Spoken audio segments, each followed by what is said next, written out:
Welcome to Uncensored Conservatism. This is episode number 290. We're going to take a look back at the last week of the Trump 2.0 administration, and I'm going to make this fairly quick this week because all this weekly protesting shit is really starting to get boring real quick. So libtards out there held some kind of protest last Saturday called No King's Day, which coincided with the 250th anniversary of the United States Army. That coincided with Donald Trump's birthday. And the usual weirdos, and I'm sure a few fags and transgender freaks out there showed up. I'm told that over 5 million people showed up for protests around the country in cities, big and small, urban and rural, you name it. It was a big, huge liberal success, I'm told. I also know that last November there was a greater turnout for No Queen's Day. Boy, did we dodge a bullet when this goofball went down to defeat with her weirdo running mate, Governor Jazz Hands of Minnesota. Of course, this No Kings crap revolves around Trump's immigration policy that rounds up criminal illegal aliens, detains them, then likely deports them back to their shithole country. Some people like this, because they need their lawns cut and their crops picked and their roofs repaired, and we've heard that before.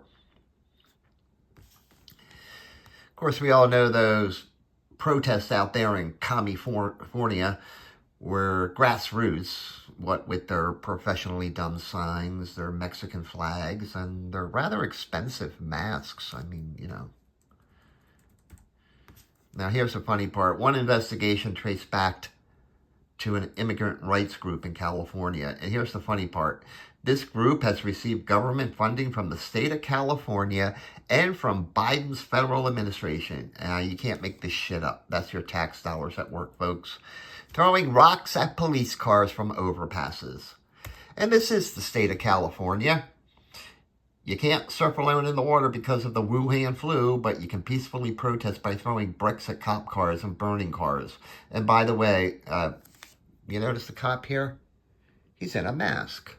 And what self-respecting protest wouldn't be complete without some good old-fashioned looting? Now, I'm guessing this is a picture of a liquor store. No, wait a minute. That's a fat black ass patiently waiting her turn. Maybe it's a wig store. Or maybe she just wants some new Nikes for her baby's dad. Now, it's not racist to point out a fact.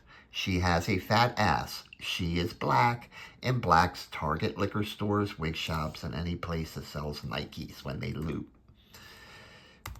Then there's the white liberals out there who just love so much virtual signaling as they sit in their beautiful homes and gated communities and support illegal aliens, because the only time they want them anywhere near their house is to cut their lawn or fix their roof.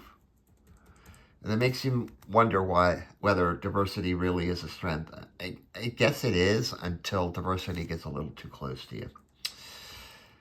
Yes, California, you've gone from that in 1965 to this in 2025.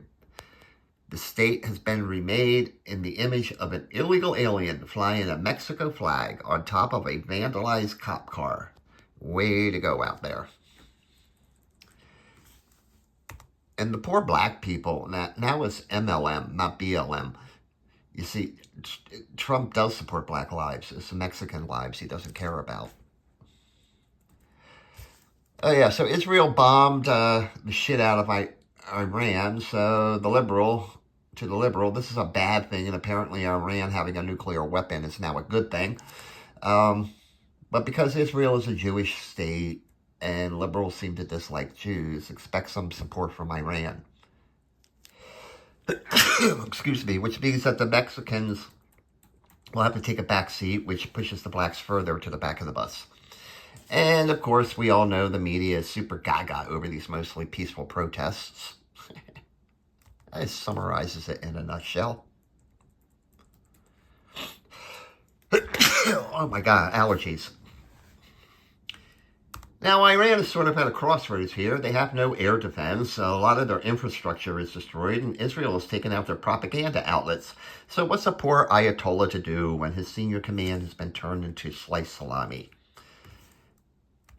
And this is also true. If I were one of the ruling mullahs over there in Iran, I'd be hiding in a bunker right about now. Will Israel take them out?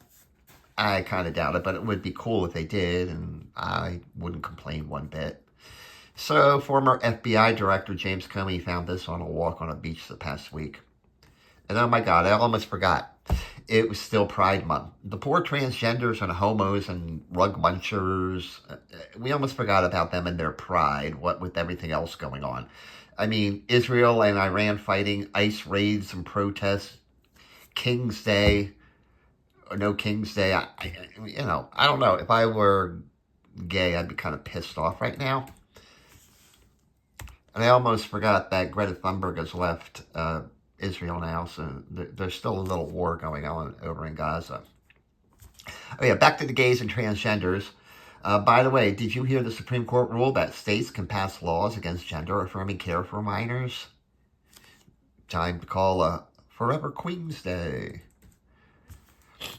So, some Minnesota legislator was shot and killed along with her husband. I don't mean to make light of it, but the libs and the Democrats are complaining about political discourse and rhetoric.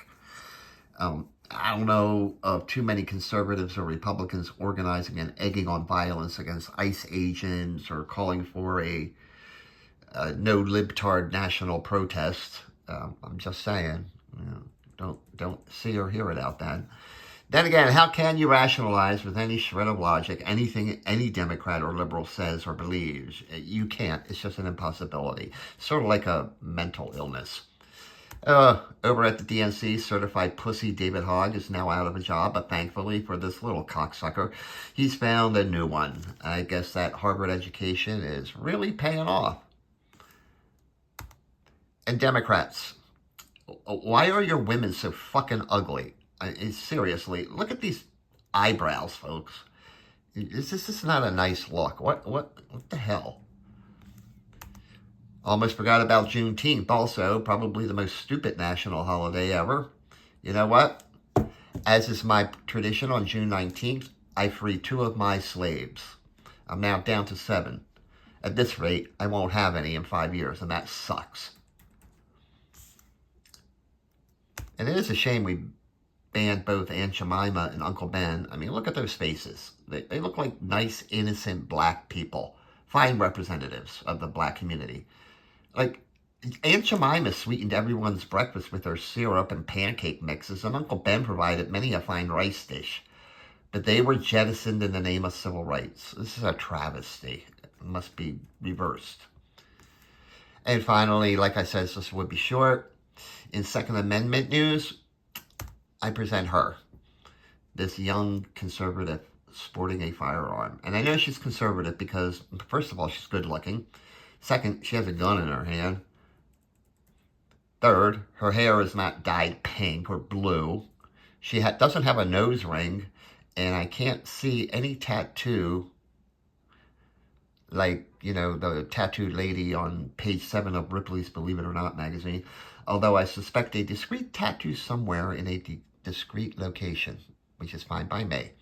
Anyway, damn, that's fine looking. And that's it for this week in this area. Join me tomorrow for another episode. Thanks. Have a great day. More pleasant tomorrow.